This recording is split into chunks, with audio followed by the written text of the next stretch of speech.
વાત કરીએ હવે ગીર સોમનાથની। ગીર સોમનાથના રાજેન્દ્રનગરમાં પણ આ જ રીતે વરસાદી માહોલ। ગીર સોમનાથ જિલ્લામાં ત્યારે ધોધમાર વરસાદ। વેરાવળ શહેર અને આસપાસના ગામોમાં ભારે વરસાદથી વેરાવળમાં અનેક વિસ્તારોમાં પાણી ભરાયા। રાજેન્દ્ર ભવન રોડ ઉપર ઘૂંટણસમા પાણી ભરાયા। મુખ્ય માર્ગ ઉપર પાણી ભરાતા વાહન ચાલકો પરેશાન થયા।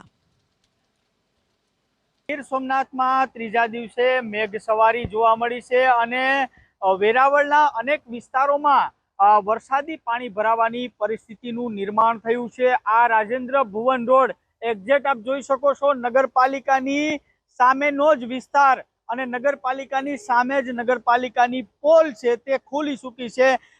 નગરપાલિકાઓ મોટા દાવાઓ કરતી હોય છે પ્રી મોન્સૂનની કામગીરીને લઈને, પરંતુ નગરપાલિકા સામે જ વરસાદી પાણી ભરાતા હાલ નગરપાલિકાની ગંભીર બેદરકારી જોવા મળી છે। આ વિસ્તારમાં ગોઠણરૂપ પાણી ભરાયા છે, એટલે કહી શકાય કે નગરપાલિકાની સામે જ નગરપાલિકાની પોલ ખુલી ચૂકી છે।